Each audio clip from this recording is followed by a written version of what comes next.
Salut à toi, ça fait bien longtemps qu'on s'était pas vu. Est-ce que tu vas bien? Aujourd'hui, on va essayer de répondre à une question. Est-ce que l'amour existe? Oui, je sais, c'est une vaste question. Mais ne t'inquiète pas, à la fin de la vidéo, tu auras une réponse. Ou en tout cas, une piste de réponse. Tu vois, en tant qu'être humain, on passe par plusieurs phases. On naît, ok. On grandit, petit à petit on commence à prendre conscience qu'on existe, de nous-mêmes. On commence à prendre conscience du monde qui nous entoure. Et petit à petit, on grandit, on commence à développer des manières de penser, des idées, des valeurs, etc. Mais tout ça, de l'âge à peu près de 3 4 ans, quand on commence vraiment à avoir vraiment conscience du monde qui nous entoure, de nous-mêmes, etc., jusqu'à l'âge de 18 20 ans, c'est une fourchette. On se construit pas réellement d'ailleurs. C'est les autres qui nous construisent. C'est notre environnement, nos parents, nos frères et sœurs, nos amis, la télé, si on regarde la télé, les livres, enfin bref. On est un mélange de tout ça. On n'est pas vraiment nous-mêmes. On est juste un mélange de tout ça. Mais l'avantage de ça, c'est qu'on a vu plein de choses.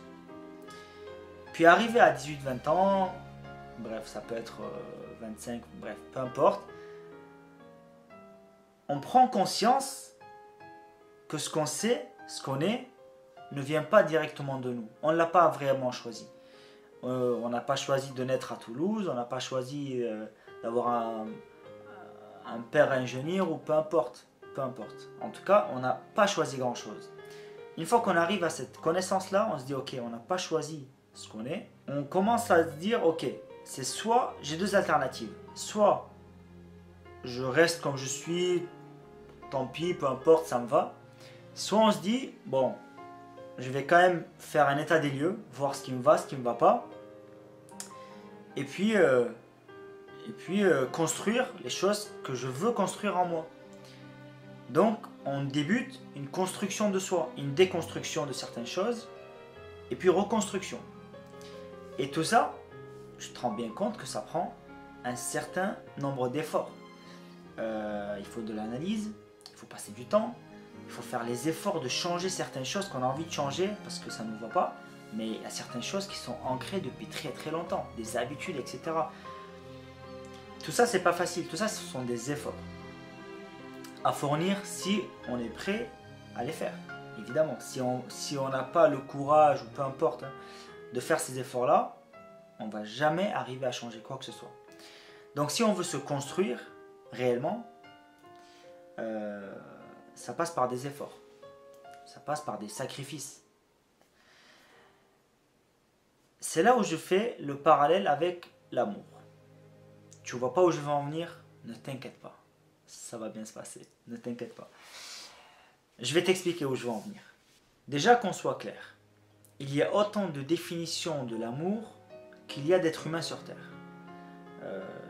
À titre personnel, à chaque fois que je parlais de l'amour avec les gens, j'avais presque à chaque fois une définition différente. Mais là n'est pas le problème. Parce qu'en fait, ce que j'ai fait, c'est que j'ai pris les caractéristiques des relations amoureuses, des relations qui fonctionnent, de deux êtres qui s'aiment. J'ai pris ces caractéristiques-là, que je vais vous énumérer. Je vais pas tout énumérer, mais les plus importantes.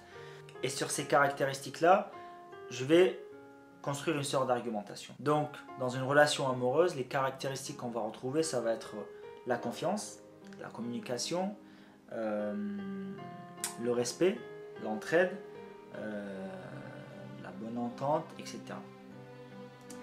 Il y a une caractéristique que j'ai écartée volontairement, c'est le désir sexuel. Je l'ai écartée pour une seule raison, c'est que je vais la traiter dans une autre vidéo, plus tard. Donc tout ce que j'ai énuméré auparavant, ça s'entretient, ça se construit. Dites-vous que l'amour, c'est comme une maison. Donc à deux, on va construire la maison. Ça va être le début de la relation, voilà, on va construire la maison est toute belle. Et puis avec le temps, les intempéries, les tempêtes, etc. Les voisins qui veulent casser les vitres, etc. Bref, la maison se dégrade avec le temps et tout. Et si on se dit, ben non, on va pas toucher à la maison, c'est notre amour, on ne touche pas. La maison va petit à petit se dégrader et au final elle va finir par casser. Alors que si dès la première cassure de fenêtre, dès la première tuile qui tombe, etc., on répare, on fait les efforts de réparer, petit à petit, la maison va tenir, et va tenir très longtemps. Donc oui, l'amour existe, il suffit de faire les efforts pour le maintenir en vie. Et je vais vous raconter une anecdote, une histoire d'ailleurs, je finirai sur ça. C'est l'histoire d'un empereur en Chine. Donc l'empereur, il est là, il fait sa vie d'empereur. Et sa femme, elle avait un vase qu'elle aimait bien. Ce vase tombe et se casse. Et elle était effondrée. La femme était effondrée. Elle tenait beaucoup à ce vase-là. Parce que c'était son mari qui lui avait offert. Et son mari, voyant sa femme en pleurs, il s'est dit, ok, je vais trouver une solution. Donc il a convoqué des gens qui travaillent chez lui. Il leur a dit, trouvez-moi un moyen. Je veux que vous répariez ce vase. Le vase il était en 1000 morceaux, en miettes. Enfin, pas en miettes, mais il était en 1000 morceaux. Et ce qu'ils ont fait, c'est qu'ils ont fait fondre de l'or. Ils ont soudé les morceaux du vase avec de l'or. Et au final, ça a fait un vase encore plus beau que ce qui était avant. La technique existe encore, je ne sais pas comment elle s'appelle. Je vous mettrai quelque part le nom de la technique. Enfin bref, peu importe. Et la femme était encore plus heureuse de voir ce vase-là qui était réparé. Elle l'aimait d'autant plus. Et le problème de nos jours, c'est qu'au lieu de réparer, on jette, on remplace. Oh putain con. Donc, le problème de nos jours, c'est qu'au lieu de réparer, on jette, on remplace. Et dites-vous que cette femme-là, si elle avait remplacé seulement son vase, elle aurait juste eu un nouveau vase, sans forcément plus de valeur. Mais là, son vase qu'elle a réparé, qui a été réparé pour elle, il a d'autant plus de valeur pour elle, à ses yeux. Donc je vous pose une question. Est-ce que vous êtes du genre à remplacer ou à réparer? Bon, la vidéo elle est finie, mais j'ai envie de vous parler un peu plus.